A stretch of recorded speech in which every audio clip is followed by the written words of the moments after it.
안녕하세요. 오늘도 사연 살롱을 찾아주셔서 감사합니다. 저는 부산에 사는 30대 중반의 여성이에요. 사연을 듣다 보니 가끔 파혼하신 분들 이야기가 나오더라고요. 저도 파혼했던 적이 있어서 그런 사연은 더 귀 기울여 듣곤 했는데요. 이제는 제 이야기를 해볼까 하고 한번 신청해 봤어요. 같은 인간이라는 게 싫어지는 남친과 있었던 일을 들려드릴게요. 제 남친은 사귈 때는 평범하고 무난한 사람으로 보였어요. 저희가 만난 지 5개월 만에 결혼을 약속했거든요.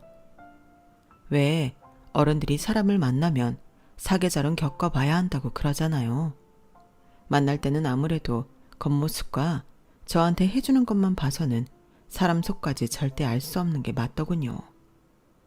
저는 엄마가 중학생 때 돌아가셔서 저와 남동생 그리고 아빠 이렇게 셋이 살았어요.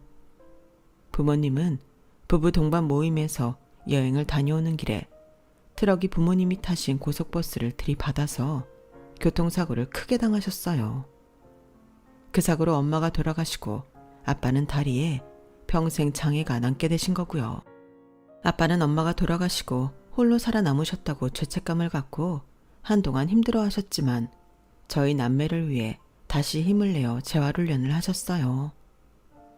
재활을 마쳤지만 아빠는 늘 지팡이를 쓰셔야 했고 컨디션이 좋지 않을 때는 휠체어도 사용하셔야 했어요.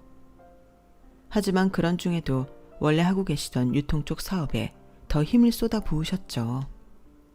저와 동생이 아빠마저 과로로 쓰러지시는 건 아닌지 걱정될 정도였어요. 아빠, 너무 무리하지 마. 병원에서도 무리하고 스트레스 받으면 안 좋다고 했는데 왜 이렇게 매일 늦게까지 일만 하고 그래? 좀 쉬라고. 아빠 쉬는 날은 확실히 쉬니까 걱정하지 마. 그리고 스트레스 받는 거 전혀 없어. 아빠는 이 일이 좋아.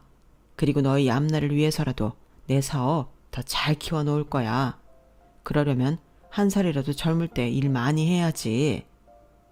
아빠는 몸이 불편해지니 혹여라도 저희한테 그게 문제가 될까봐 걱정을 하셨던 거였어요. 아빠가 몸이 좀 불편하다고 하면 첫인상이 안 좋을 수도 있는데 집이라도 더 잘 살아야 되지 않겠냐는 거죠. 저도 몰랐는데 대학에 가서 아빠가 친구분하고 하는 말씀을 듣고서 그제야 아빠의 깊은 마음을 알게 되었네요. 아빠는 저희 앞에서는 꿋꿋이 잘 지내는 모습을 보이셨지만 혼자 계실 때에는 엄마도 많이 그리워하셨고 다리가 불편해진 것에 대해서도 힘들어 하셨어요. 멍하니 하늘 보며 엄마 이름을 부르거나 내가 어쩌다 이렇게 됐냐며 혼잣말 하실 때가 있더라고요. 저와 동생은 그런 아빠 마음을 조금이라도 기쁘게 해드리려고 각자 자기의 할 일을 더 열심히 했고요. 저는 앞서 말한 아빠가 그렇게 열심히 일했던 이유를 알게 된 후 수능시험을 다시 봐서 더 좋은 대학에 들어갔어요. 아빠가 제가 들어가기를 바랐던 대학이었거든요. 비록 재수를 하게 됐지만 제 합격 소식을 들은 아빠가 언제 다시 공부를 했냐며 놀라면서도 굉장히 좋아하시는 모습을 보니 뿌듯함을 넘어 보람까지 느껴졌어요. 그 후 저도 저 자신만을 생각하지 말고 아빠와 동생을 위해서도 정말 잘 돼야 되겠다고 마음먹었어요.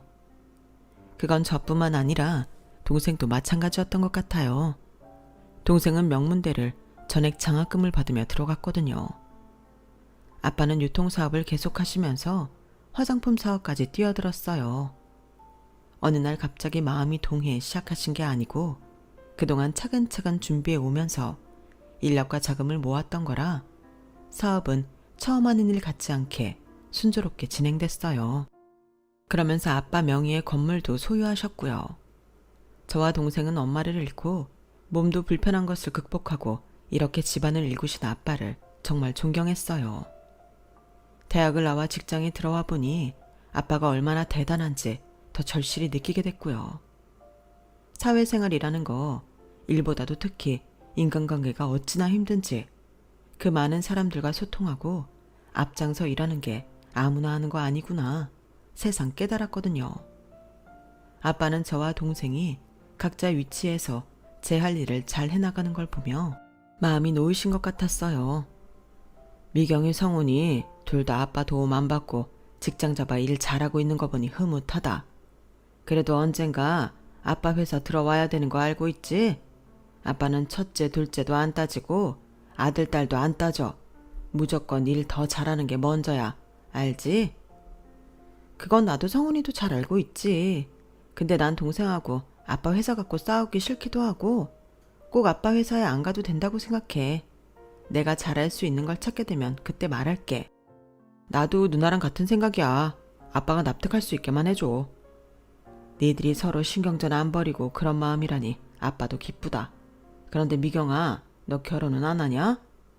아빠는 갑자기 이런 분위기에서 그런 말을 해. 웬 결혼? 나 일하는 게 더 좋아. 그래도 너 회사 들어간 지도 좀 됐고 이제 남자 만나야지. 대학 때도 연애 한 번 하는 눈치가 없었잖아. 사람도 사귀어 봐야 누가 내 짝인지 알 수 있는 거야. 그러니 이제는 주변에 괜찮은 남자들 눈여겨보고 그래. 아빠, 진짜 나 지금은 연애 생각도 결혼 생각도 없어. 그러니까 하는 소리야. 연애해야지, 결혼해야지. 이런 생각하면 이미 늦어. 나랑 잘 맞는 짝 찾는 것도 일하고 비슷해. 자꾸 눈여겨보고 만나봐야 나랑 누가 잘 맞는지도 아는 거라고. 아빠는 내심 제가 결혼해서 빨리 가정을 이루기를 바라는 것 같았어요. 저런 말이 오가고 며칠 뒤 동생이 이런 말을 했거든요. 전에 아빠가 고모하고 통화하는 거 들었는데 우리가 엄마 없이 사춘기 보낸 게 마음 아프신가 봐. 우리만의 단란한 가정을 이루기를 원하신다고 그런 말씀하셨어. 나야 아직 대학 졸업도 해야 하고 여유가 있는데 누나를 보면 조급한 마음이 생기시나 봐. 너무 싫다고만 하지 말고 누구 만나는 척이라도 해봐. 우리가 아무도 안 사귄다고 하면 아빠는 그게 아빠 다리가 그래서 그러나 하고 걱정하더라고. 그 말을 듣고 나니 아빠한테 미안해지더라고요. 저야 물론 아빠가 불편하신 것 때문은 전혀 아니었고 정말 제가 남자 만나는 것에 관심이 없었던 거였어요. 하지만 아빠 입장에서는 그렇게 생각하실 수도 있겠더라고요. 저는 그때부터 누군가 만나봐야겠다는 마음을 갖게 됐지만 그게 생각처럼 잘 되지는 않았어요. 제가 좀 괜찮다고 생각한 사람은 애인이 있거나 결혼을 했고 아니면 너무 가벼운 사람도 있었고 취미나 성격이 안 맞아서 실망스러운 사람도 있었어요. 그렇게 어영부영 1년 반 정도 더 시간이 지나갔을 때 아빠는 다시 다리에 통증을 느껴 얼마간 입원을 하게 됐어요. 병원에서는 특별한 이상보다는 아빠가 나이도 있는데다가 그동안 무리한 게 몸에 이상으로 나타나는 것 같다며 너무 일만 하지 말고 쉬기를 권했어요. 아빠는 고심 끝에 일단 경영 일선에서는 물러나고 대표 직함을 유지하신 채 실무는 전문 경영인에게 맡기셨어요. 그럴 즈음에 저도 새로운 도전을 하고 싶어서 선배가 하고 있는 한 식당에 매니저를 하기로 했어요. 제 말을 듣고 아빠도 동생도 엄청 놀라더라고요. 그도 그럴 것이 아빠는 당연히 제가 화장품 쪽 사업을 하게 될 거라고 생각하고 계셨고 동생도 제가 지금 다니던 회사를 그만두면 아빠 회사에 들어가겠거니 했거든요. 아니 한식당이라니. 아빠는 미경이 네가 당연히 화장품 쪽 일을 할 거라 믿었는데 원래 요식업의 뜻이 있었던 거야. 그럼 아빠가 식당을 차려줄게. 왜 다른 사람 밑에 가서 일을 해? 몇 년 전부터 요즘 젊은 사람들 취향이 많은 한식당 쪽에 자꾸 관심이 가더라고. 근데 내가 경영 공부만 했지 그쪽으로는 아는 게 없잖아. 무턱대고 아빠 돈으로 식당 차려놓고 파리 날리다가 망하면 안 되지. 나는 음식보다는 경영에 더 관심이 많은데 어떻게 해야 손님 회전율이 더 좋은지 사람들이 어떤 걸 좋아하는지 파악하는 걸 공부할 겸 들어가는 거니까 너무 뭐라고 하지 말아줘. 혹시 알아? 나중에 내가 요식업 하게 돼서 아빠 회사 계열사처럼 될 수도 있잖아. 누나, 그렇게 자기만의 길을 개척할 생각할 줄은 꿈에도 몰랐네. 누나 뜻이 정 그렇다면 나는 찬성. 그래, 네 뜻이 정 그렇다면 아빠도 잘 알겠다. 다만 아빠 사업에 관심 없어 보이는 건 좀 섭섭하구나. 절대 그런 거 아니고 나중에 아빠 사업을 이어받게 되더라도 좀 더 세상 경험이 많으면 좋지 않겠어? 좋게 생각해줘 아빠. 그렇게 해서 저는 선배가 하는 한식당에 매니저로 들어갔어요. 한식당이라고 해도 그저 그런 동네 식당이 아니고 꽤나 세련된 데다가 예약도 많고 규모도 좀 있는 곳이었어요. 특히 젊은 사람들한테 인기가 많은 식당이었죠. 우연치 않게 그 한 식당이 아빠 건물 중 하나인 빌딩 바로 맞은편에 있었어요. 가끔 아빠 대신 건물 관리인을 만나러 올 때가 있었는데 그 때문인지 동네가 낯설지 않아 나름 마음이 편하더라고요. 그렇게 한 식당에서 일을 하게 되자 마지못해 승낙하셨던 아빠도 일주일에 한 번은 손님으로 오셔서 식사를 하셨어요. 이 만둣국은 아빠 입에도 참 잘 맞는구나. 여기 음식이 대체로 깔끔하고 그릇이나 식기도 무작정 젊은 사람들 취향만이 아니라 단순하면서도 세련됐어. 그래서인지 나처럼 나이 있는 사람도 오기 나쁘지 않구나. 미경이 언제 한번 니네 선배랑 나랑 좀 만나자고 해줄래? 갑자기 아빠가 선배를 만나겠다고 해서 좀 의아하긴 했어요. 그런데 아빠는 생각지도 못한 밀키트 사업 이야기를 하시더라고요. 반조리 음식을 냉동이나 냉장으로 만들어 유통할 생각이 있으면 우리가 판매를 맡아서 해보고 싶은데 어떤가? 아, 미경이 아버님. 아니, 대표님께서 그렇게 적극적으로 해주신다면 저도 힘껏 해보고 싶습니다. 무엇보다 저희 음식을 좋게 평가해 주셔서 정말 감사합니다. 선배는 너무 좋아했고 저 역시 일이 좋은 쪽으로 잘 풀려가서 너무 잘 됐다 싶었어요. 저는 식당 전체가 돌아가는 것과 재정 상태나 직원 관리 등에 대해 배우며 일하며 정말 시간 가는 줄 모르고 지냈죠. 제가 그러는 동안 선배는 주방팀을 아예 음식 개발팀으로 만들어서 밀키트를 만드는 데에도 힘을 쏟았어요. 1년이 넘는 시간이 지나 하나 둘 밀키트가 아빠 회사를 통해 세상에 나오면서 입소문도 나고 온라인에서도 많이 팔리게 됐고요. 저는 전보다 일도 꽤 능숙해져서 어느 정도 여유도 생기게 됐어요. 그 즈음에 저한테 남친이 생겼어요. 남친은 아빠 건물에 있는 직장에 다녔고 우리 식당에 점심을 먹으러 꽤 자주 왔어요. 일주일에 2-3번은 꼭 왔거든요. 남친이 저와 사귀기 전부터 저한테 자기가 땡땡 회사에 다닌다고 말을 해서 아빠 건물에 있는 회사라는 걸 알았죠. 그걸 제 입으로 그 건물 우리 아빠 거라고 말하지는 않았어요. 무슨 초딩이 우리 집 크다 그러듯이 자랑하는 것 같아서 그런 말은 하고 싶지 않더라고요. 또 그저 손님 중 한 명일 뿐인데 아빠 건물이네 뭐네 이야기할 필요도 느끼지 못했고요. 남친은 가끔 저녁에도 와서 식사를 했는데 그때에는 항상 가장 비싼 정식 세트를 주문하곤 했어요. 그러다가 단체 예약 손님들이 온 날 남친이 저녁을 먹으러 왔더라고요. 저는 단골 손님한테 특별한 혜택을 주고 싶어서 말을 걸었어요. 손님, 오늘 저희가 단체 예약을 받아서 메뉴에 없는 특별 정식이 나가거든요. 손님도 원하시면 그 세트로 드릴까요? 물론 가격은 늘 드시던 메뉴 가격으로 받을 겁니다. 강요는 아니고요. 오늘 저희가 평소에 만들지 않던 걸 만드니 손님께도 드리고 싶어서요. 가끔은 조금 다른 느낌으로 드셔보는 것도 좋지 않을까요? 아, 제가 평소 주문하는 걸 알고 계셨군요. 그렇게 신경 써주시니 그럼 오늘은 믿고 맡길게요. 알고 말고요. 늘 오셔서 셰프 정식 세트만 주문하시잖아요. 항상 제대로 드시는 걸 좋아하시는 분이구나 했죠. 제가 예전에 한정식하고 궁중 요리에 대해 좀 접할 기회가 있었거든요. 이 식당은 젊은 사람 취향을 잘 파악하면서도 고풍스러운 음식을 잘 만들어서 제가 좋아해요. 과분한 칭찬 감사합니다. 셰프님하고 대표님이 굉장히 좋아하시겠어요. 이 말 꼭 전할게요. 그렇게 말을 튼 저와 남친은 전보다 더 서로를 편하게 느꼈고 자연스럽게 대화를 주고받으며 가까워졌어요. 그러던 어느 날 남친이 점심을 도시락으로 포장해서 사무실에 갖다 줄 수 있냐고 식당으로 전화를 했어요. 런치 세트 중 가장 비싼 걸로요. 원래 도시락 형태로 포장이 되니 아마 될 거예요. 그런데 12인분이나. 오늘 무슨 날이에요? 전체 회의를 하는 중인데 제가 그 식당 홍보도 할 겸 해서요. 이렇게 괜찮은 식당은 마구마구 알려야죠. 바로 코앞인데도 아직 한 번도 안 가본 사람도 있다고 해서 오늘 제가 마음먹고 쏘는 겁니다. 홍보까지 생각해 주시고 정말 감사합니다. 셰프님한테 말씀드려서 특별히 더 잘해서 보내드릴게요. 선배도 되게 좋아하겠는데요. 선배라고요? 누가 선배인데요? 아, 실은 이 식당 대표님이 제 대학 선배예요. 그런 인연이 숨겨져 있었군요. 아무튼 잘 부탁드립니다. 그렇게 남친은 전화를 끊었어요. 그날 도시락은 특별히 제가 직접 배달을 갔고요. 남친은 도시락을 받아 들고서는 갑자기 이런 말을 하더군요. 김미경 씨, 혹시 그 선배라는 대표랑 무슨 사이예요? 사귀는 사이? 그런 거예요? 네? 아, 아니에요. 저희는 철저히 일관계예요. 아, 난 또. 그렇다면 다행이네요. 네?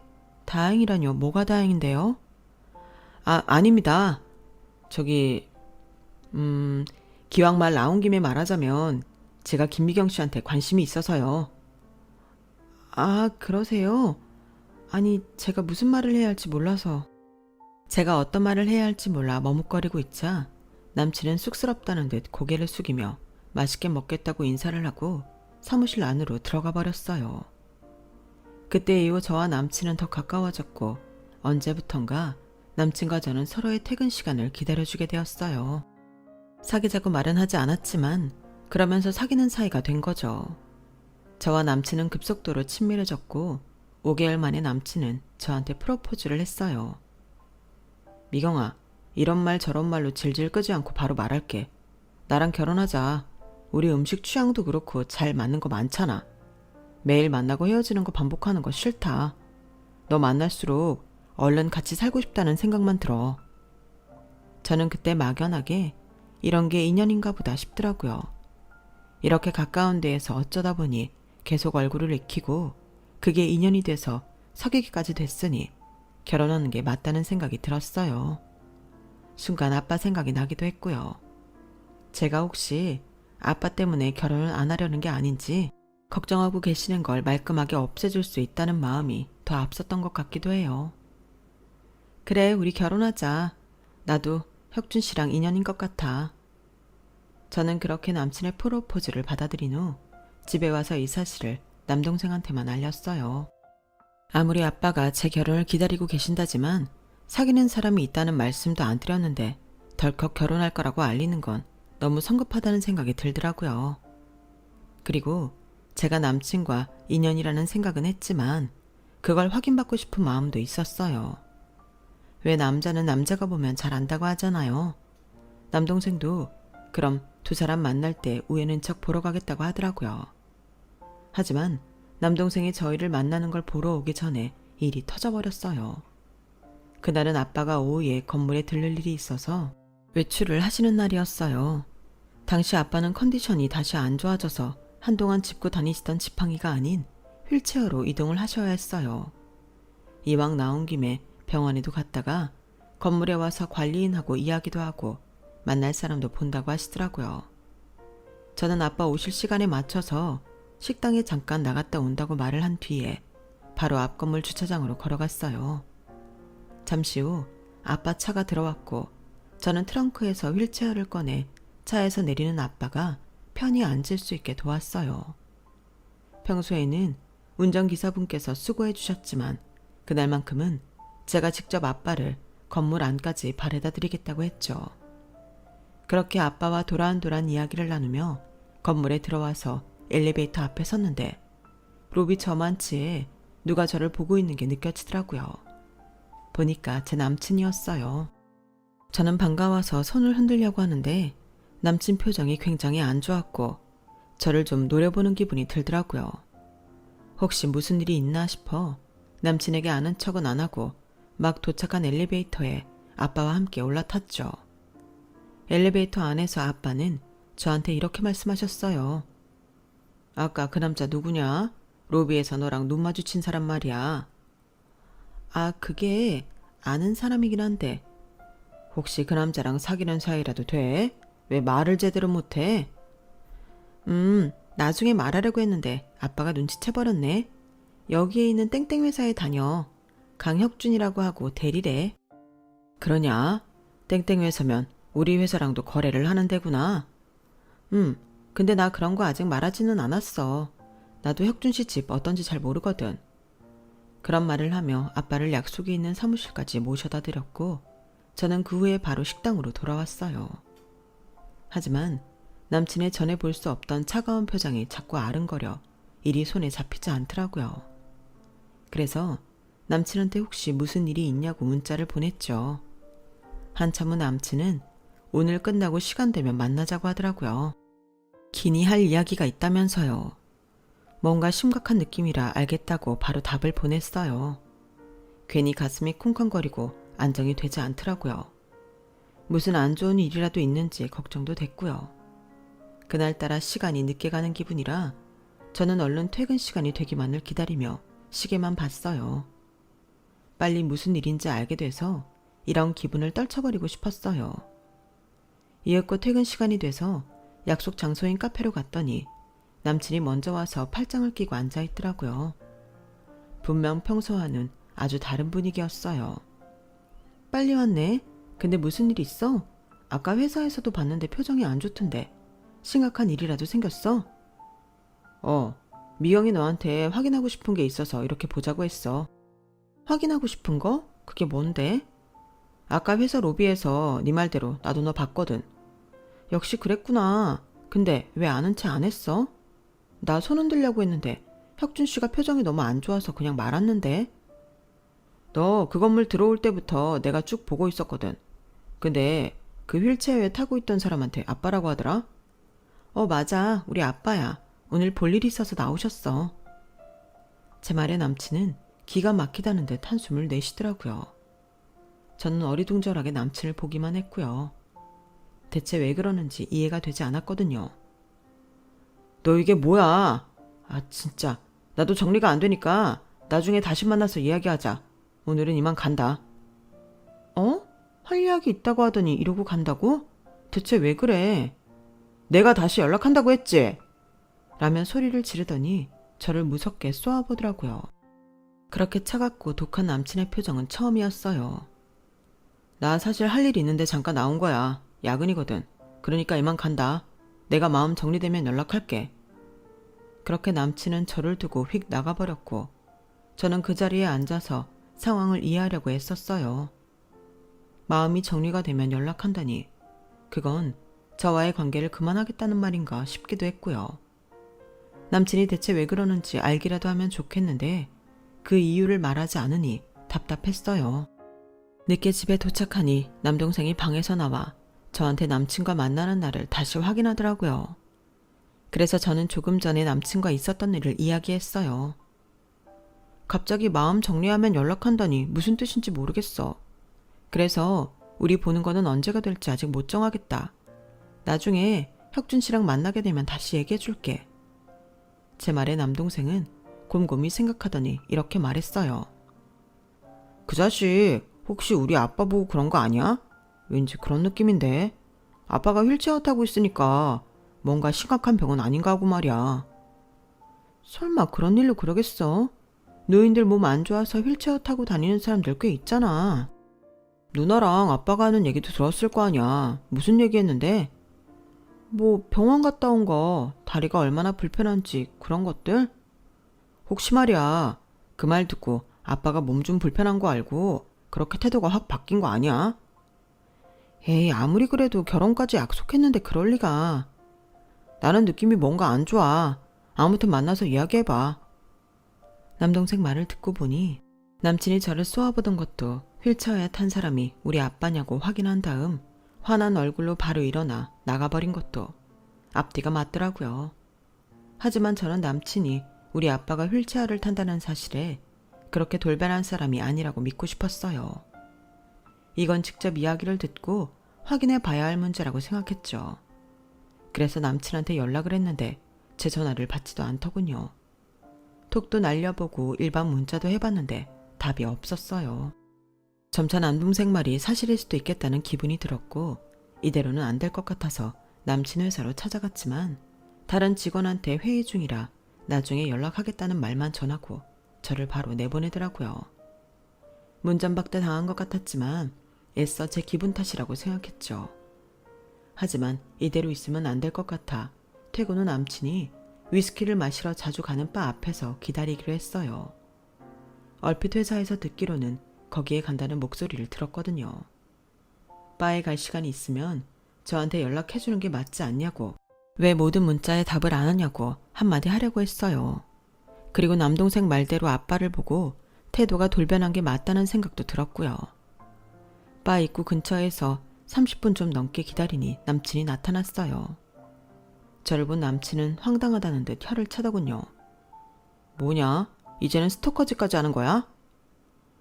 그렇게 말해도 할 수 없는데 왜 이러는 건지 확실히 말을 해줘야 되잖아. 그날 갑자기 가버린 다음부터 연락도 안 되고 찾아가도 만나주지도 않았잖아. 무슨 일 때문인지 몰라도 끝내고 싶으면 끝낸다고 이야기를 해야 되는 거 아니야? 너는 그걸 꼭 말로 해야 되냐? 너도 끝내고 싶은 거 눈치 깠네. 그럼 끝인가 보다 하고 말면 되지, 자존심도 없어? 이렇게 질척거리게. 참 별 말을 다 한다. 마음 떠나면 이런 식으로 막말해도 되는 건가? 그게 혁준씨 상식인가 보네. 근데 난 아니거든. 그래도 결혼 이야기까지 오간 상대라면 끝낼 때는 무엇 때문에 끝낸다 말은 해야지. 나는 그 말 안 해주는 게 더 너한테 낫다고 생각했거든. 네 몸 불편한 아빠 때문에 안 된다고 하면 네 기분은 좋겠냐? 그 말 안 하고 연락 끄는 게 나로서는 배려였는데 네가 아주 네 무덤을 파고 들어가는구나. 기어이 이 말을 들어야 속 시원하겠냐? 정말 그것 때문이야? 우리 아빠 다리 불편한 거? 그럼 말도 안 되는 이유 때문에 혼자 헤어지기로 하고 그걸 상대한테 말도 안 하고 일방적으로 연락 끄는 게 그게 배려라는 거야? 참 희한한 논리다. 그러는 너는 왜 진작 니네 아빠 다리 불편하다고 말 안 했는데 다 이렇게 될까봐 철저하게 숨기고 있었던 거잖아. 좀 번지르르한 데에서 매니저로 일하고 거기 대표랑도 선후배 사이라길래 뭐 지 능력은 좀 되는 것 같다 싶었지. 세상에 집안이 그따위일 줄 누가 알았겠냐고. 너 나 코 깨어서 평생 네 아빠 수발 들게 만들려고 했지. 더 이럴 작정으로 나한테 뭐? 예약 손님들만 주는 특별 정식 서비스라는 척 되게 나댔잖아. 결국 식재료 남고 다른 거 따로 만들기 귀찮으니까 그랬으면서 돈은 돈대로 다 받고 지들 편한 대로 생색은 다 내고 지금 생각해보니까 아주 상습범이야. 이런 식으로 사람 꼬여내서 얼마나 뜯어먹었냐? 착각하는 모양인데 결혼하자고 먼저 얘기 꺼낸 거 혁준 씨야. 그래놓고 이제 와서 뭐? 내가 뭘 어떻게 했다고? 네가 그런 말 나오게 다 유도한 결과잖아. 너 완전히 믿게 만들어서 말이야. 아무튼 나는 평생 몸 불편한 네 아빠한테 돈 떼어 먹히면서 살고 싶지 않으니까 그런 줄 알아. 아주 내 덕 보려고 단단히 벼르고 있다가 내가 눈치채고 연락 안 하니까 똥줄 탔나 보네. 와, 진짜 살다 보니 별 희한한 말을 다 듣는다.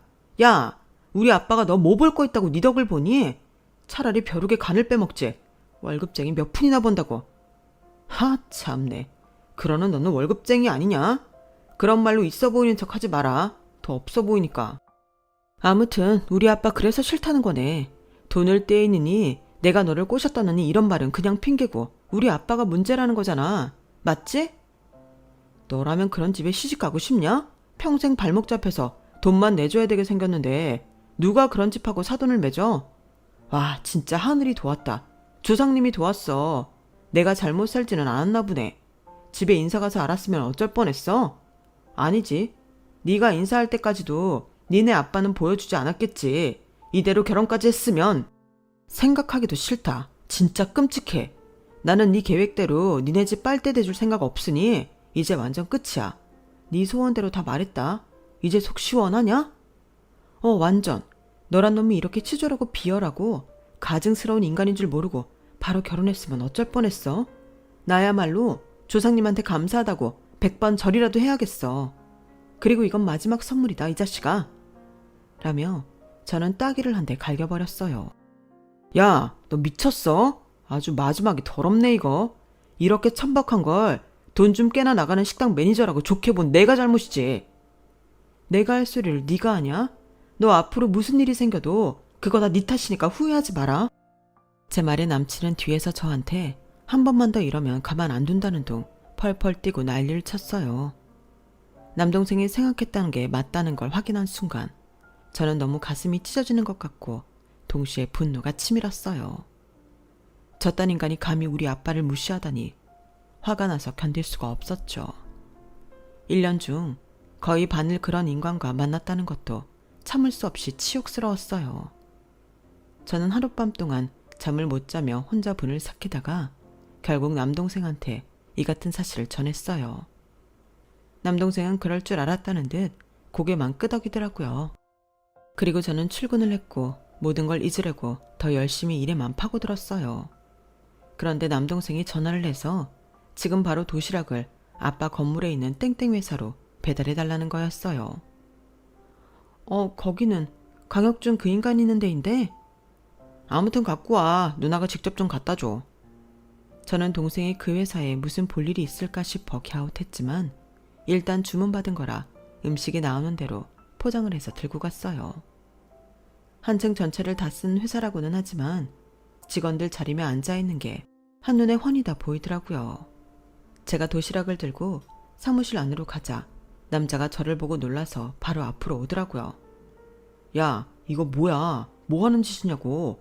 여기가 어디라고 감히 알짱거려? 누구세요? 저 여기 배달 왔어요. 누구세요? 하, 너 진짜 이렇게 나올래? 그리고 누가 여기 이런 도시락 시킨다고? 이거 시킬 사람 없거든? 빨리 나가. 당장 갖고 나가라고. 남자 목소리가 커지자 주변에 있던 직원들이 흘끈거리며 저와 남자를 쳐다보더라고요. 그러자 남자는 잘 됐다는 듯 작정하고 이렇게 말했어요. 이 여자 조심해요. 사람 꼬셔서 등쳐먹는 그런 인간이니까 다들 속지 말라고요. 눈웃음 살살 치면서 상냥한 척 해놓고 뒤통수 후려치는데 저 완전 발목 잡힐 뻔했다니까요. 그때 저만치에 있는 대표 사무실 문이 열리더니 남동생이 휠체어에 탄 아빠와 모습을 드러냈어요. 지금 누가 우리 딸한테 저 따위 말을 하는 겁니까, 이 대표? 저 사람 누구예요? 감히 우리 딸을 모욕하는 저 사람.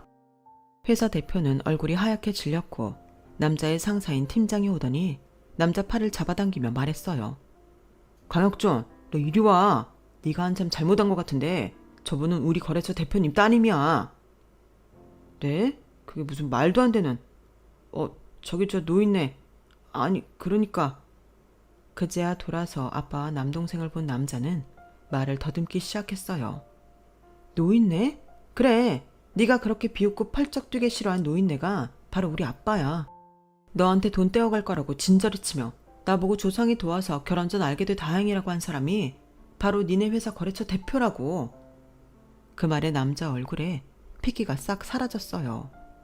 그리고는 정말 거짓말 안 보태고 달달 떨기 시작하는데 이 인간이 진짜 이렇게 비겁하고 못났구나 싶은 게 정말 정 떨어지더라고요. 회사 대표는 팀장을 불러서 다들 보는 앞에서 호통을 쳤어요. 자네는 직원 교육을 어떻게 시켰길래 이 모양이야? 아무리 거래처 대표를 모른다고 해도 그렇지 나한테 온 손님한테 노인네라는 둥 그런 무례한 말을 해. 그리고 잘 알아보지도 않고 중요한 VIP들한테 함부로 돼 있으니 이거 어떡할 거야? 강혁준이라는 사람 자네가 뽑자고 했잖아. 그런데 나 오늘 보니까 저 강혁준이 때문에 우리 회사 손해가 말이 아니던데 어떻게 된 거야? 손해요? 대표님 그게 무슨 말씀이신지. 재고 처리 엉망으로 해놓은 담당이 바로 저 강혁준이야. 그 말에 팀장은 얼굴이 싹 굳어서 남자를 노려보았고 남자는 어쩔 줄을 몰라 지 두 손을 맞잡고 절절 맸어요. 그때 남동생이 아빠 휠체어를 끌고 제가 있는 데까지 왔어요. 그러는 동안 전 직원이 자리에 일어나서 지켜보는데 무슨 영화의 한 장면을 보는 것 같더라고요.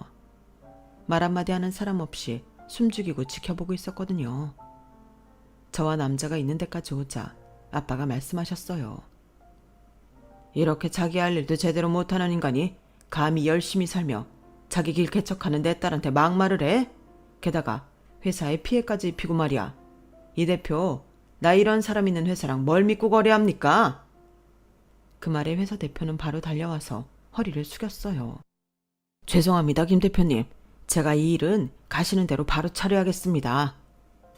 그렇게 허리를 깊게 숙인 그 회사 대표와 팀장, 그리고 벌벌 떨고 있는 남자를 뒤로 한 채 저는 도시락을 남겨두고 남동생과 아빠와 함께 자리를 떠났어요. 뒤에서는 그 회사 직원들이 수근거리는 소리가 들려왔어요. 뭐야, 그러니까 아빠가 다리 좀 불편하다고 지가 차놓고 여자 이상한 사람 만든 거잖아. 그러게, 근데 하필 여자가 우리 회사 거래처 대표 딸인 거고. 저 인간 언젠가 사고 칠 줄 알았어.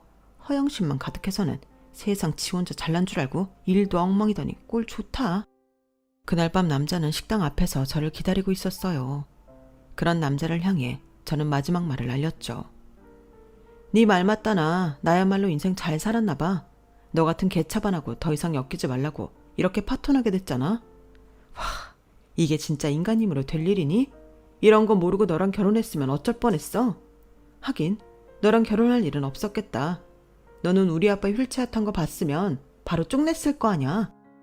야, 이건 얘기가 다르지. 너 왜 니네 아빠 사업하는 거 숨겼어? 그리고 저 건물도 니네 아빠 거고 그걸 진작 말했어야지. 왜? 그거 말하면 우리 아빠가 없어지니? 너 그딴 걸로 사람 판단하는 거 당연한 줄 아나 본데 나는 아니거든. 그리고 다른 사람들도 안 그래. 너 나랑 인연 끊었다며 왜 쳐져고 그래? 네가 한 말 돌려줄 테니까 잘 들어. 질척대지 말고 꺼져줄래? 꼴도 보기 싫으니까. 그러자 남자는 자기 얼굴을 두 손으로 감싸며 소리를 질렀어요. 아, 미치겠네. 돌아버리겠네. 제가 고성방가로 경찰에 신고한다고 하자 남자는 어쩔 수 없이 발길을 돌렸고 얼마 후 회사에서도 해고됐어요. 그런데도 이 인간은 지가 한 말도 기억 못하는지 몇 번이고 저를 찾아와서 다시 시작하자며 애원하고 잘못했다고 싹싹 빌기까지 하더군요. 저를 좋아하는 건 진심이었다나요? 아니, 저더러 사람 꼬시려고 작정하고 달려들었다며 공개 모욕까지 줘놓고서 어쩜 그렇게 뻔뻔한지. 제가 그 일 전부 다 다니던 회사에 올려놓겠다고 하니 그제야 꽁지 빠지게 도망쳐버리더라고요. 그 이후로 제 앞에 그림자도 비치지 않고 있어요.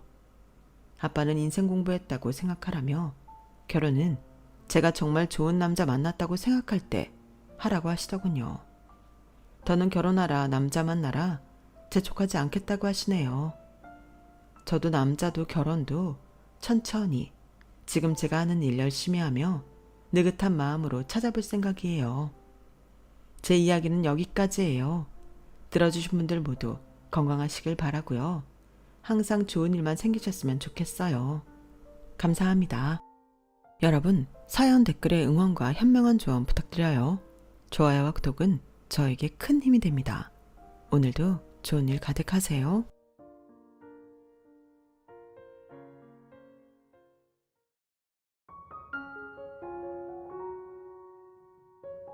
안녕하세요. 오늘도 사연 살롱을 찾아주셔서 감사합니다.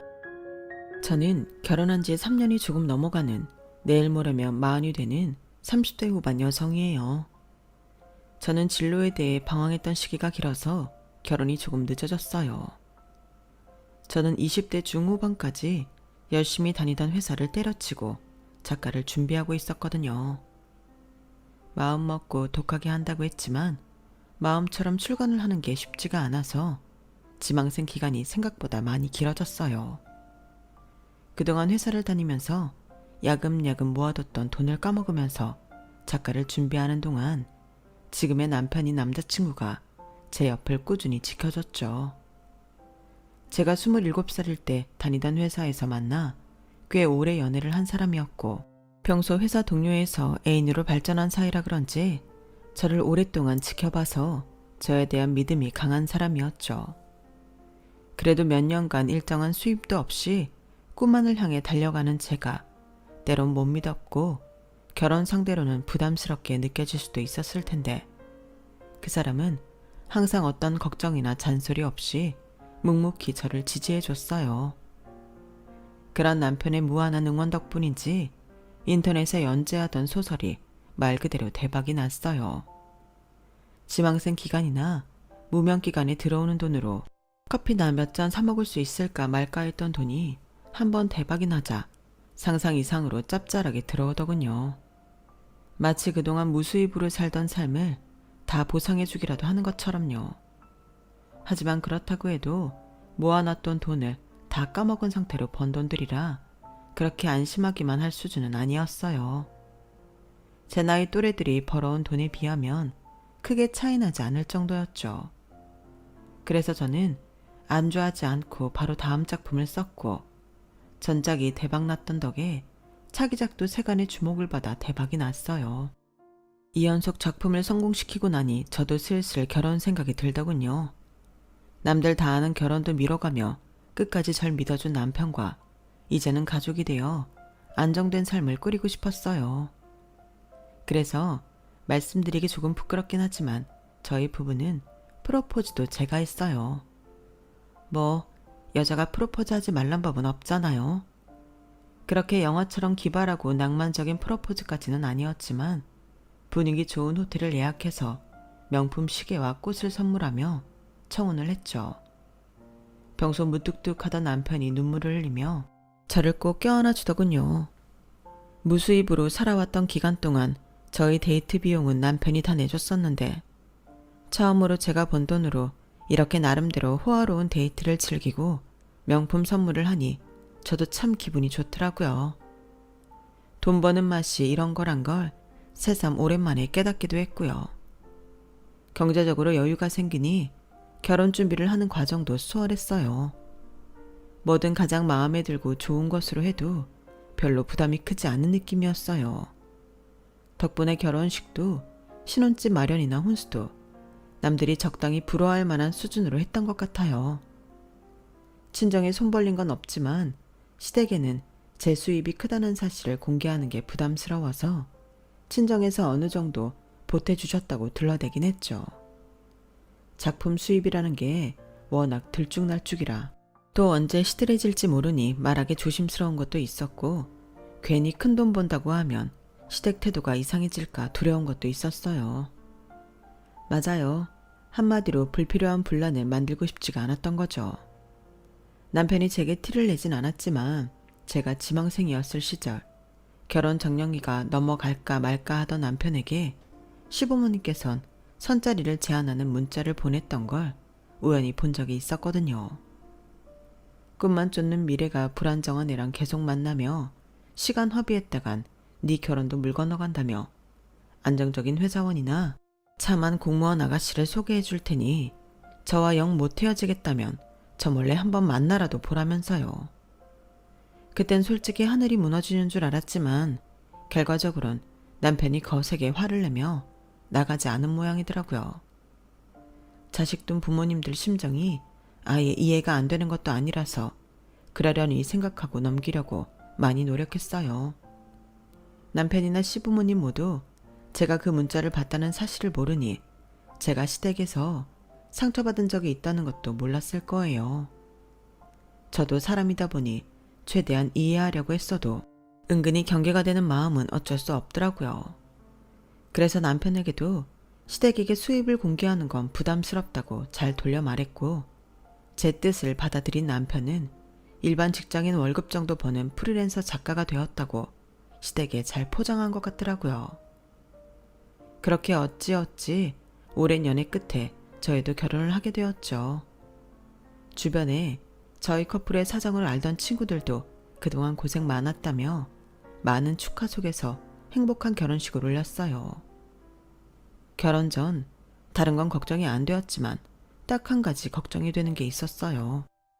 남편에게는 형이 한 분 계셨는데 그 형의 아내분, 그러니 제게는 큰 동서 되시는 분께서 잘 사는 집 따님이라고 하시더군요.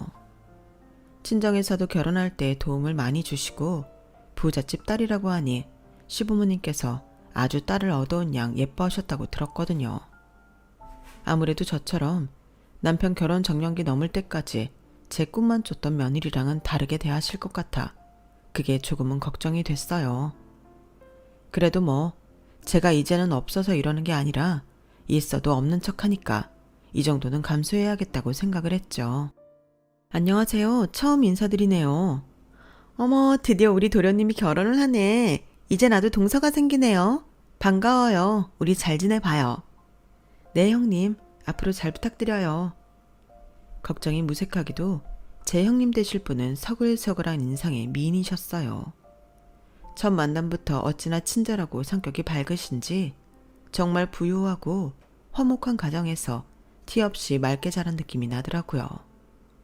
결혼한 제 주변 친구들이 시부모님 못지않게 빌런인 게 동서지간이라며 겁을 주곤 했었는데 막상 직접 형님을 만나보니 그런 걱정이 싹 사라질 정도였어요. 그렇게 길지 않은 시간이었지만 사회에서 잘 만나보기 힘든 수준으로 좋은 사람인 것 같은 느낌이 확 왔죠. 여보, 형님 너무 싹싹하고 인상도 좋으시다. 걱정 많이 했는데 한시름 났잖아. 당신은 형님 저런 분이면 미리 말을 좀 해주지. 괜히 긴장했네. 내가 말 안 했었나? 그래서 우리 부모님도 아주 예뻐 죽으려고 하셔. 시부모님이 예뻐한다는 소린 들었는데 그냥 부잣집 딸이라서 그런 줄 알았지. 그게 아니라 형님 자체도 참 밝고 싹싹하시네. 내가 시부모님이라도 예뻐하겠어. 말을 하고 나니 살짝 씁쓸하더군요. 형님이 너무 좋은 분이라 시부모님께 차별을 당하더라도 별로 할 말이 없을 기분이었어요. 제 표정을 읽었는지 남편이 제 어깨를 토닥여줬죠. 너무 걱정하지 마. 원래 다 그렇지. 하루아침에 가족 되는 게 뭐 그렇게 쉬운 건가? 우리 부모님하고는 천천히 친해지면 되지.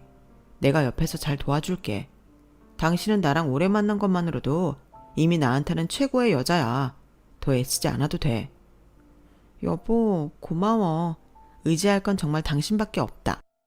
남편의 진심 어린 말에 걱정이 눈 녹듯 사라졌어요. 저희 둘 다 서로의 부모님께 최선을 다하기로 연애 때부터 약속했기에 앞으로 잘 헤쳐나가보자 다시 한번 다짐을 했죠.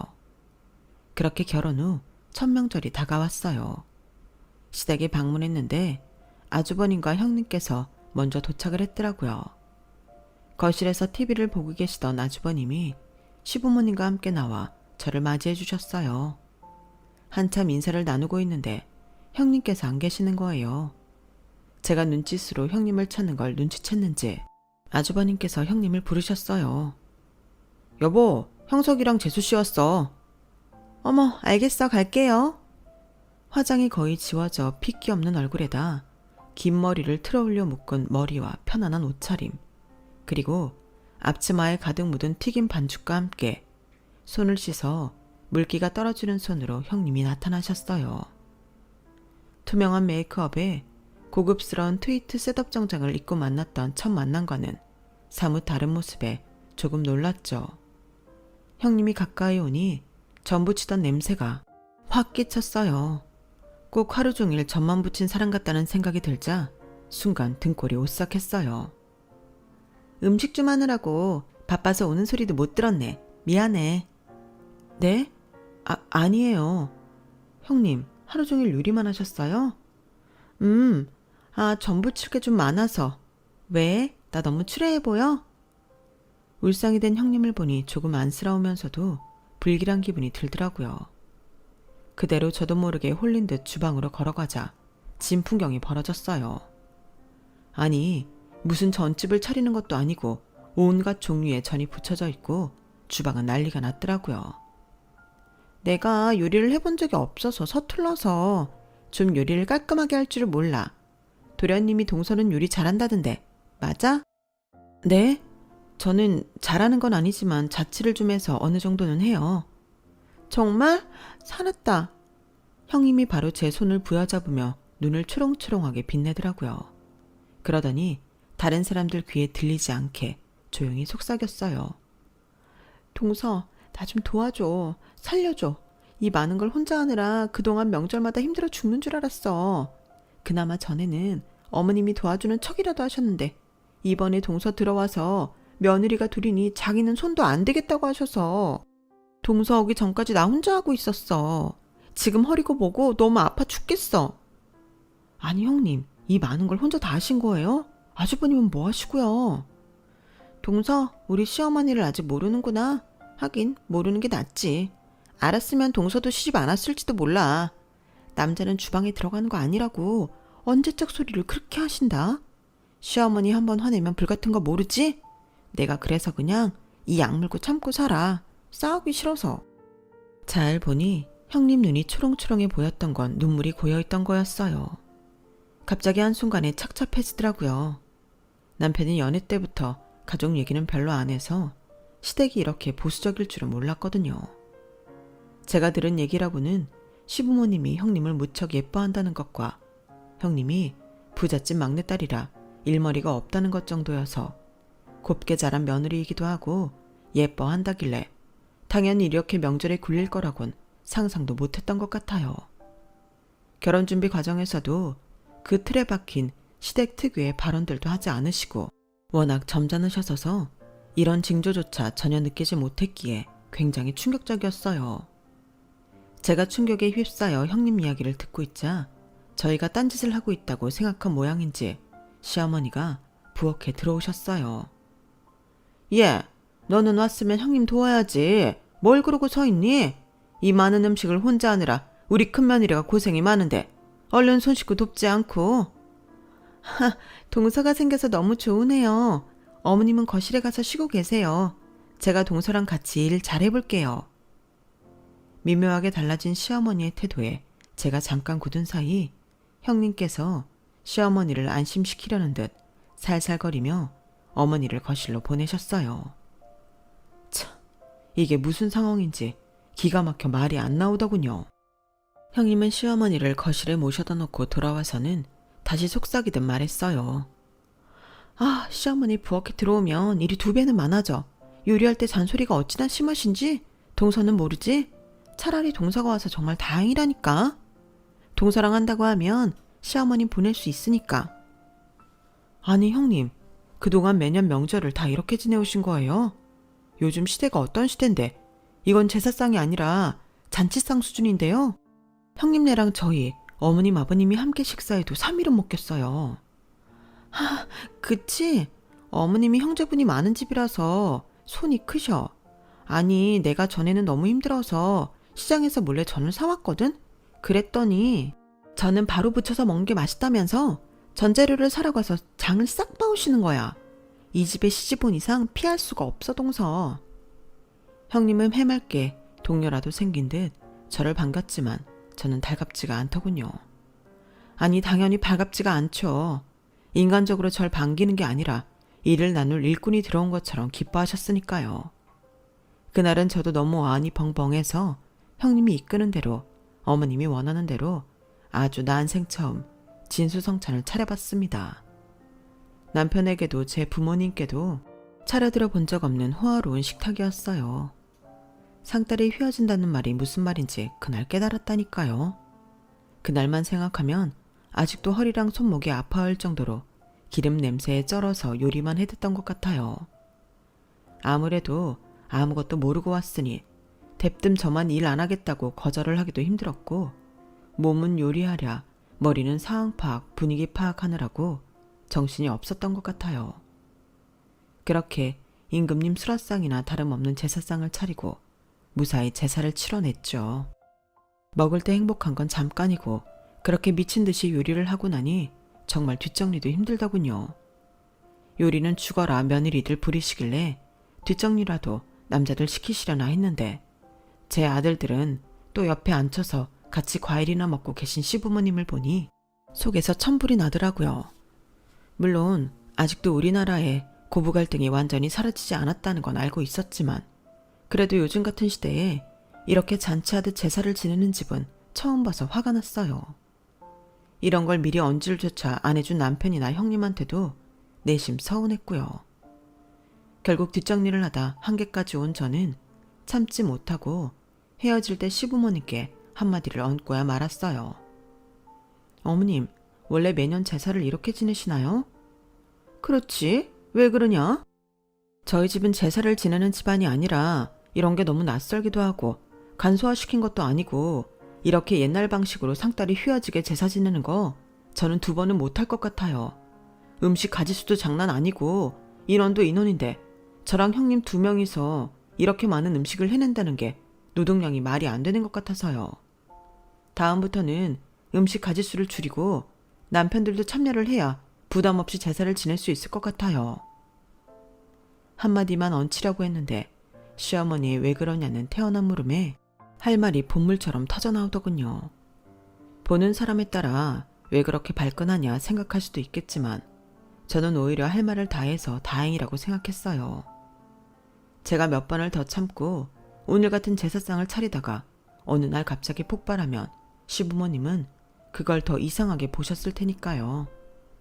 차라리 이런 일을 처음 겪는 오늘 제대로 제 의사를 못 박아두는 게 나을 것 같았죠. 예상 못한 건 아니었지만 시부모님의 얼굴이 불그락 푸르락 해지더라고요. 너는 제사를 몇 년 지낸 것도 아니고 이제야 겨우 결혼하고 첫 제사 지낸 애가 벌써부터 한다 못한다 말이 많으니? 아휴, 세상 참 말세다. 그럼 이 많은 음식을 다 늙은 내가 하리? 그래야 네가 속이 편할까? 어머님, 그 뜻이 아니고요. 이렇게 많은 음식을 한다고 생각하면 어머님도 힘드시죠? 옛날이야 워낙 다 같이 못 먹고 살았으니 제사 때라도 다 같이 모여서 밥 먹자고 이렇게 후하게 차린 거라고 들었어요. 지금은 옛날처럼 못 먹는 시대도 아닌데 괜히 음식 가짓수 많으면 요리하는 데만 힘들고 다 먹지도 못해요. 그래서 간소화하고 남자들도 좀 좁자는 건데 뭐가 문제인지 모르겠네요. 남자들이 어딜 재수없게 주방에 들어가? 요리는 여자들 담당이야. 남자들은 바깥일 하니까 여자들이 이런 일이라도 해야지. 어머님, 그 말씀도 참 서운하네요. 저도 바깥일하는 처지에 이런 일은 왜 여자들만 하라고 하시나요? 세상이 많이 바뀌었어요. 꼭 그렇게 바깥일, 집안일 할 게 아니라 남자도 여자도 다 나눠서 하면 편하잖아요. 뭐야? 너는 일도 집에서 하는 애가 뭐 그리 바깥 나가서 일하는 애하고 비교를 해, 비교를. 나가고 안 나가고가 뭐가 중요해요, 어머님. 일하는 건 똑같은데. 6식구 먹을 걸 한두 가지 메뉴도 아니고 상다리 휘어지게 하려면 두 사람으로는 턱없이 부족하죠. 어머님도 솔직히 그동안 힘드셨을 거잖아요. 요즘은 제사를 안 지내는 집도 많은데 이왕 할 거 필요 이상으로 하지 말고 간소화하면 온 가족이 다 힘들이지 않고 즐겁게 할 수도 있는 거잖아요. 남자들 따로 여자들 따로 누군 TV 보고 누군 하루 종일 부엌에 갇혀서 요리만 만들면 누가 명절에 제사를 지내고 싶겠어요. 제가 하는 말을 들으며 뒷목을 잡으시던 어머님은 여름 봤는데 더 이상 받아칠 말은 없으셨는지 돌아온 제 남편 멱살을 부여잡고 흔들어대기 시작했어요. 깜짝 놀란 형님과 아주버님이 어머니를 뜯어 말리기 시작하셨죠. 아, 이놈아, 이 자식아. 그러게 내가 저딴 애 만나지 말라고 안정적인 직장 가진 애 만나라고 몇 번을 말했니? 저런 애들 믿고 지원해봤자 네 아까운 젊은 시절만 다 날리고 그런다고 성공을 한 것도 아니고 이제야 겨우 사랑구실 하는 주제에 일하는 거 가지고 유세 부리면서 며느리 노릇도 안 하려고 들어? 그러게 내가 저런 애 만나지 말라고 했어, 안 했어? 며느리 하나 잘못 들어오면 패가 망신이야. 어머님, 제가 제사를 안 지내려고 한 게 아니라 가족들이 다 같이 편하게 지내면 좋겠다는 뜻이었어요. 됐어. 뭘 이제 와서 변명이야. 저 당돌한 년. 내가 너 그렇게 안 봤는데 결혼하니까 속내를 드러내는구나. 아, 내 팔자야. 내 팔자야. 남편의 멱살을 잡고 흔들던 어머님이 쓰러지듯 바닥에 들어 누우셨어요. 멱살 잡혀있던 남편도 끌려가며 난처해했고 아버님이 화를 내셨죠. 당신, 작은 애 결혼하고 천명절인데 이게 무슨 추태야? 얼른 일어나지 못해? 어머니를 다그치시던 아버님이 저와 남편에게 얼른 나가라고 눈치를 주시더군요. 얼른 가라. 더 시끄러워지기 전에. 네, 소란 피워서 죄송해요, 아버님. 됐어. 죄송하긴 뭐가. 얼른 가고 나중에 연락하자. 그렇게 저희는 시댁을 빠져나왔죠. 하고 싶은 말은 다 했지만 결론이 나지 않은 채로 나와버려서 내심 찜찜한 마음이 들더라고요. 그런데 차를 타자마자 남편이 저한테 툴툴대는 거예요. 여보, 오늘 천명절인데 꼭 그래야 했어. 그냥 몇 번만 참고 하다가 나중에 좋게 말씀드려도 되잖아. 당신이 며느리 할 도리 다 하고 나서 이야기하면 엄마가 그렇게 나쁘게 생각하겠어. 안 그래도 형수님이 묵묵하게 시키는 대로 하는 스타일이라 더 비교될 텐데 괜히 왜 분란을 만들어. 제 편을 들어주지 못할 망정 형님과 비교하는 듯한 발언에 머리 끝까지 화가 나더군요. 뭐라고? 아니, 형님은 형님이고 나는 나지. 그리고 그 얘기가 왜 나와? 형님도 뭐 좋아서 하시는 건 줄 알아? 얼굴 보니까 죽을 맛이더만. 내가 할 말 다 해서 형님도 좋으셨을걸? 형수님은 진짜 순한 분이라 그게 며느리 도리인 줄 알고 하시는 거야. 며느리 도리가 뭔데? 내가 시댁에 죄를 졌어, 원수를 졌어? 집안일하고 제사 지낼 사람 필요해서 결혼했니? 그러는 너는 우리 집안에서 일 한번 해봤어? 우리 집은 제사도 안 지낼 뿐더러 사위를 손님 취급하는데 어떻게 어머님은 첫 명절부터 나를 노비 취급을 하시냐고. 그제서야 남편이 뭔가 깨달은 듯 말이 없더라고요. 남편이 저희 집에 왔을 때 저희 부모님은 정말 남편을 귀한 사이 대하듯 잘해주셨거든요. 여보, 미안해. 내가 생각이 짧았다. 나는 형이 결혼하고 우리 부모님한테 순종하는 형수님만 보면서 몇 년 지냈더니 나도 모르게 이게 당연한 건 줄 알고 살았네. 이제 보니 이기적이었던 것 같아. 남편의 누그러진 태도와 진심으로 미안한 기색이 보이자 흥분했던 제 마음도 조금씩 가라앉더라고요. 그래, 형님도 좋아서 하는 거 아니야. 거절을 못 하시는 성향이라 그런 거지. 한 번만 더 시부모님 편 들어봐. 나 진짜 당신한테 실망할 뻔했어. 딴 건 몰라도 내가 제사를 지내지 말자고 한 것도 아니고 못할 말 한 것도 아니야. 이왕 지낼 거면 합리적으로 지내자고 한 거지. 이렇게 매번 힘들게 지내고 나면 형님이고 나를 비교하고 언제까지 버틸 수 있을 것 같아? 마음속으로 화도 많이 쌓일 텐데 그것보단 처음부터 말씀드려서 바꾸는 게 낫지. 그러네, 당신 말이 맞는 것 같아. 내가 생각이 짧았어. 미안해. 엄마 화 풀리시면 나도 잘 이야기해볼게. 다행히 남편이 제 입장을 이해해줘서 저희 부부의 싸움은 여기서 그쳤어요. 그로부터 며칠 후 형님에게서 전화가 왔어요. 전화를 받자 어쩐지 조금 들뜬 목소리가 들리더군요. 네, 형님, 무슨 일이세요?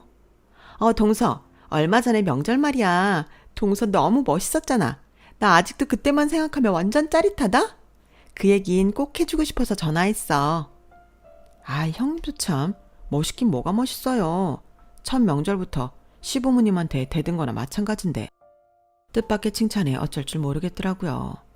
제 입장에서야 떳떳한 행동이었지만 사람들 보기 나름이었던 일이라 그동안 꿋꿋이 참고 살아왔던 형님이 보기에는 충분히 절 이상하게 볼 법도 하다 생각했거든요. 그래서 형님이 절 대하는 태도가 달라져도 각오해야겠다 했었는데 오히려 저를 치켜 세워주시니 부끄러움이 몰려왔어요. 아니야, 나도 그동안 너무 하고 싶었던 말들인데 워낙 소심하기도 하고 어머님이랑 등질 자신이 없어서 마음속에 쌓아만 두고 있었거든. 그런데 동서가 첫 명절부터 그렇게 확 질러줄 줄은 꿈에도 몰랐어. 내 속이 다 뻥 뚫리더라니까. 나 동서가 너무 좋아. 동서, 우리 친하게 지내자. 부잣집 막내따님이라서 그런 건지 뭔지 모르겠지만 형님은 참 사랑받고 자란 티가 많이 나는 분이었어요. 이 나이 먹고 그렇게 솔직하고 직접적으로 애정 표현을 하는 분은 참 오랜만에 봤거든요. 저도 형님의 순수한 면에 이끌려 저희는 그 뒤로 급격히 친해지게 됐어요. 형님께서 해주는 시댁 이야기 등을 듣고 미리 대비책도 생각해놨고 앞에 잘 나서지 못하는 형님을 위해서 부당한 게 있으면 제가 전면에 나서서 시부모님께 이야기하기도 했죠. 시어머님은 처음 몇 번은 노발대발 하시다가도 남편과 형님이 제 편을 들기 시작하니 나중엔 좀 포기하신 것 같았어요. 하지만 제 입장에선 어쩔 수가 없었어요. 시어머님은 형제가 많은 시아버님 집안에 시집 가서 고된 노동을 하던 시대의 며느리셨어서 저희처럼 소가족 정도의 일도 힘들다고 주장하는 저를 절대 이해하지 못하셨거든요. 제가 전면에 나설수록 형님은 고마우셨는지 저를 친동생 대하듯 애정을 쏟으셨어요. 제게 명품 선물도 아끼지 않고 해주셔서 하루는 너무 부담스러워 저도 오랜만에 백화점 명품관에 들러 형님께 드릴 선물을 쇼핑했죠. 고급스럽게 포장된 선물을 형님께 갖다 드리자 형님이 눈물까지 글썽이셨어요. 아니 동서, 부담스럽게 뭘 이런 걸 다 주고 그래. 무슨 소리세요. 형님이야말로 저한테 주신 명품이 몇 개인데. 나야 부모님이 주신 돈으로 사는 거라지만 동서는 다르잖아. 열심히 일해서 번 돈으로 사기엔 너무 아깝고 큰 돈 아니야? 고마워서 어쩌지? 사실 형님께 감사드려야 할 건 저였어요.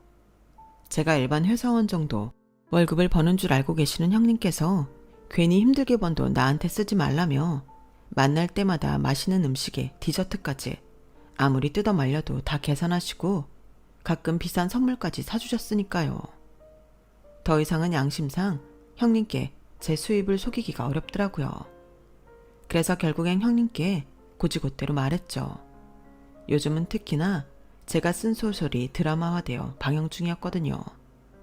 자초지종을 들은 형님께서 깜짝 놀라시더라고요. 뭐라고? 나 그 드라마 너무 재밌게 봐서 얼마 전에 소설 결제했었는데 그게 동서가 쓴 거였어? 가족들한텐 비밀로 해주세요, 형님. 제 주변에도 남편 말고는 아무도 몰라요. 알겠어. 꼭 비밀로 할게. 너무 재밌다. 나 팬이야. 사인해줘. 형님이 아이처럼 좋아하셔서 그때만 해도 앞으로 무슨 일이 닥칠지 예상도 못했어요. 그날 이후로 형님께서 뭔가 묘하게 태도가 달라지신 것 같았어요. 처음에는 기분 탓인가 했었는데 점점 제 불안감의 실체가 뚜렷해지는 기분이 들더라고요. 예전처럼 자주 연락 오고 만나는 일도 없어지고 제가 먼저 연락을 드려도 바쁘다는 핑계로 잘 만나주지 않으셨어요. 제가 그동안 돈을 꽤 벌고 있었으면서 다 받아먹었다고 생각해서 괘씸한가? 생각이 들어 그동안 너무 고맙고 죄송했어서 수입을 밝힌 거고 앞으로 제가 더 잘하겠다고 용기 내어 진심을 전했을 때도 반응은 냉담했어요. 동서, 그런 게 아니라 그냥 동서가 내가 생각했던 사람은 아닌 것 같아서 그래. 그게 무슨 말씀이세요?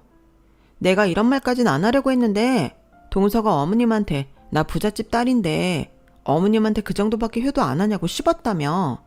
나는 동서가 그동안 좀 쪼들리고 작가 지망하는데 시간 오래 걸렸던 것도 알아서 그렇게 생각하는 것도 무리는 아니라고 생각해서 어머님한테도 더 잘하고 동서한테도 많이 베풀려고 노력했어.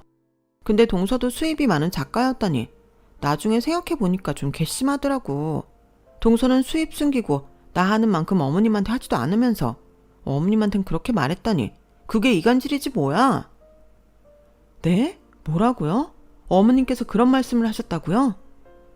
하늘에 맹세코 어머니께 그런 말을 한 적도 없을 뿐더러 어머님께 그런 말을 하기엔 전 어머님과 사이가 너무 별로였어요.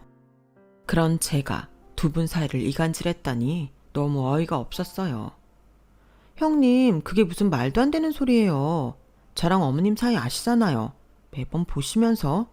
설마 아니 제가 작정하고 형님을 이간질했다고 한들 어머님이 제 말을 들어주시겠어요? 형님을 예뻐했으면 더 예뻐했지. 제가 하는 말은 들으려고 하지도 않으실 텐데. 그래서 그런 것 같다고 어머님이 그러시더라. 어머님이 나만 편애하는 것 같으니까 동서가 술을 쓰는 것 같다고 하시면서. 세상에, 형님께서 그 말을 곧이곧대로 들으셨을 걸 생각하니 절 냉담하게 대하셨던 게 무리도 아니었어요. 앞에서는 형님이 주는 온갖 선물이니 밥이니 얻어먹어 놓고 뒤로는 어머님께 그런 말이나 했다니 제가 형님이라도 괘씸할 것 같았어요. 형님, 절대 아니에요. 그랬으면 제가 형님께 끝까지 수입 공개 안 하고 얻어만 먹었겠죠. 이제 그러기 싫고 죄송해서 공개한 거예요. 형님께 잘해드리고 싶어도 형님께서 맨날 거절하시니까. 제 수입을 공개하면 형님이 좀 마음 편하게 제 호의를 받을까 해서요. 제가 결혼하고 나서 시어머님이랑은 좀 그렇게 됐어도 옆에 형님이 계셔서 얼마나 든든하고 좋았는데 제 마음 정말 모르시겠어요? 제 진심이 닿았는지 형님께서 경계를 좀 푸시는 것 같더라고요. 그럼 어머님이 우리를 이간질한 거야? 그런 것 같아요. 아무래도 결혼하고 나서 형님도 저 때문에 많이 달라지셨으니까 괜히 형님이랑 제가 친하게 지내는 꼴을 보기 싫었을지도 모르죠. 추측일 뿐이지만요. 아, 사실이라면 나 정말 어머님께 실망인데? 나 어머님 말 듣고 도대체 어디까지 어머님께 더 잘해드려야 할지 몰라서 엄청나게 부담됐었어. 솔직히 동서도 알잖아. 나 같은 며느리 없는 거. 그런데 더 잘하길 바라신다니 정말 미치겠는 거야. 옆에서 동서가 그걸 부추기는 줄 알고 동서가 얼마나 미웠는 줄 알아? 저는 형님의 반의 반도 못하는데 그런 소리를 제가 왜 하겠어요? 그런 말할 자격도 없어요, 저는. 동서, 오해해서 미안해. 처음 그 얘기를 들었을 때 바로 물어볼걸. 아니에요, 형님. 충분히 오해하실 만했어요. 앞으로는 이런 얘기 있으면 꼭 저한테 먼저 물어봐 주세요. 저도 그동안 받기만 해서 죄송했어요. 이제 제 호의 좀 마음 편하게 받아주세요. 저희는 그렇게 아름답게 화해를 했어요. 하지만 시어머님께는 한번 말씀을 드려야겠다 싶었어요. 이 정도로 오해가 풀려서 다행이지 앞으로도 계속 이간질을 하신다면 무슨 일이 일어날지 장담을 못하니까요. 얼마 안 있으면 설날이라 한번 말씀드려야겠다 싶었죠. 하지만 막상 설날이 되자 딱히 말을 꺼낼 타이밍을 못 찾겠어서 이번엔 그냥 넘어갈까 속으로 고민이 되었죠. 괜히 나서서 분란 만드는 것 같기도 했고요. 남편도 제 편을 들어주긴 해도 당연히 저와 시어머님 사이가 더 이상 안 좋아지는 걸 지켜보기 힘들 거고요. 그래서 그냥 넘어가려고 했는데 어머님께서 전에 비해 간소화된 차례상을 보시더니 대뜸 이러시는 거예요. 아, 집안에 사람이 잘 들어야 한단 말이 괜히 있는 게 아닌데 정말 괜히 착한 며느리까지 물들여서는. 어머님의 중얼거림에 순식간에 분위기는 싸해졌어요. 누가 봐도 착한 며느리는 형님, 잘 들어와야 했던 사람은 저를 가리키는 말이었죠. 결국 저는 폭발하고 말았어요. 어머님, 제가 형님을 물들였다고 생각하시는 거예요? 어머, 얘는 왜 또 시비니? 내가 그렇대? 그냥 모든 집 굴러가는 게 그렇다는 거지. 그럼 방금 하신 말이 무슨 뜻인데요? 착한 며느리가 저일 리는 없고 그럼 당연히 물들인 게 저잖아요. 그럼 네가 첫 명절부터 분위기 개판내서 차례상도 제사상도 다 간소화됐는데 내가 부모님께 안 죄송하게 생겼니? 요즘 애들은 왜 이렇게 꼬치꼬치 다 따지는 거야? 시어머니가 시키면 네 하고 설설 기어도 모자랄 망정. 옛날에 난 내 시어머니하고 눈도 제대로 못 마주쳤어. 알아? 그래서 어머님은 그게 좋으셨어요? 죄인 마냥 시키면 시키는 대로 하고 눈도 못 마주치는 시어머니가? 뭐? 죄인? 그리고 어머님, 형님한테 제가 하지도 않은 말 전하셨던데요. 하마터면 형님하고도 사이가 틀어질 뻔했는데 어머님이 무슨 목적으로 그러신 줄 모르겠네요. 정말 어머님은 온 가족이 틀어지는 걸 원하세요? 뭐? 얘 큰 며느리야. 넌 그새 그걸 쪼르르 달려가서 일러 바쳤니? 아우, 정말 내가 이것들을 정말. 뒷목까지 잡으시던 시어머니가 돌연 눈을 붉히시면서 제게 달려들었어요. 그럼 네가 좀 잘하든가. 네가 시집와서 잘한 게 뭐가 있어? 큰 며느리처럼 금전적으로 효도를 했니? 아니면 시키는 대로 입 다물고 일을 잘했니? 안 그래도 너 같은 애 들어와서 큰 며느리랑 비교돼 죽겠는데 둘이 잘 지내는 걸 보니 큰애가 아까워서 그랬다. 어쩔래? 너 들어오기 전만 해도 우리 집이 이렇게 기강이 무너지진 않았어. 제 옷을 부여잡고 흔들어대는 시어머니를 남편과 형님이 와서 말리기 시작했어요. 그 연세에도 어찌나 힘이 세신지 두 사람이 붙어서 말리는데도 쉽게 떨어지질 않으시더라고요. 어머님, 지난번부터 너무 오해를 하시는데요. 어머님이 생각을 조금만 열어주시면 제가 그렇게 못할 이야기를 드리는 것도 아니라는 걸 금방 아실 수 있어요. 뭐? 이건 뭐 돈도 없는 게 일도 못하겠다 그러고 살다 너 같은 며느리는 정말 처음 본다. 다들 너처럼 능력이 없으면 시어머니 말에 껌뻑 죽기라도 해. 알아? 어디 거지 같은 걸 몇 년 기다려주고 결혼도 못할 뻔한 거 내 아들이 걷어줬더니 저딴 식으로 나와? 어? 네? 거지 같다고요? 어머님이 내뱉은 말에 저도 모르게 벙쪘어요. 저를 마음에 안 들어 하시는 거야 진작에 알고 있었지만 그렇게까지 생각하고 계실 줄은 몰라서 충격받았죠. 저도 모르게 상처받은 얼굴을 했고 순간 형님과 눈이 마주쳤어요. 남편이 뭐라 입을 열기도 전에 형님이 먼저 입을 여셨죠. 어머님, 말씀 좀 가려가면서 하세요. 평소 얌전하고 싫어도 내색 없이 순종적이던 형님이 하신 말씀에 집안 분위기가 한층 더 냉랭해졌어요. 어른에게 맞설 용기가 없다며 매번 앞에서는 중립을 지키던 형님이 나서자 다들 깜짝 놀란 눈치였어요. 뭐라고? 뭘 가려서 해? 동서한테 해도 너무하시잖아요. 능력이 없다니 거지 같다느니 동서가 어머님께 그런 말 들어야 할 이유도 없고 그런 사람도 아니에요. 집에서 글 쓴다는 핑계로 몇 년을 놀고 먹고 이제 와 겨우 돈 번다는 게 신입 초봉 쥐꼬리만한 월급 벌면서 며느리 노릇은 하나도 안 하려 하는 애한테 내가 그럼 뭐라고 해야 되니? 동서한테 능력 없다고 하면 지나가던 개가 웃겠어요. 저기 저 TV에 나오고 있는 어머님도 즐겨보시는 드라마 저것도 동서가 쓴 소설이 원작이라고요. 뭐라고? 저 드라마 수입이 요새 얼마인지는 기사로 떠들썩해서 어머니도 아시죠? 시어머니 대접 제대로 받고 싶으시면 동서한테도 잘 좀 해주세요. 그렇게 아무것도 모르시면서 사람 무시만 해대면 동서가 어머니께 잘해드리고 싶겠어요? 형님이 의외로 제가 하고 싶은 말을 다 해주셔서 제가 속이 다 시원하더군요. 정체를 이렇게 밝히게 된 건 좀 얼떨떨했지만 시어머니의 하늘 무너지는 듯한 표정이 볼만은 하더라고요. 뒷목 잡고 쓰러지는 신용하던 시어머니를 남편과 아주버님이 부축해 가셨고 그 뒤로 어머님은 기세가 꺾인 건지 다시는 절 괴롭히지 않으셨어요. 오히려 저도 돈줄이 된다는 걸 깨닫고 난 뒤론 제 비위를 살살 맞추며 관계를 회복해보려는 속내가 보였는데 전 그것마저 너무 싫어서 적당히 거리를 두고 있죠.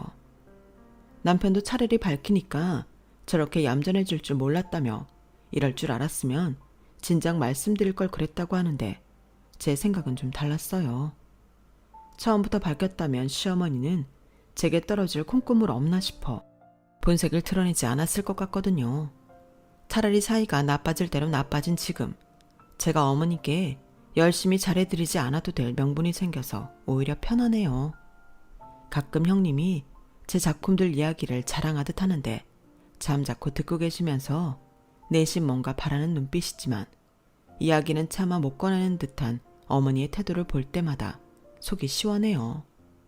그러게 그렇게 저를 무시하고 배척하지만 않으셨어도 잘해드렸을 텐데 시어머니의 며느리에 대한 과한 욕심이 부른 참사였죠.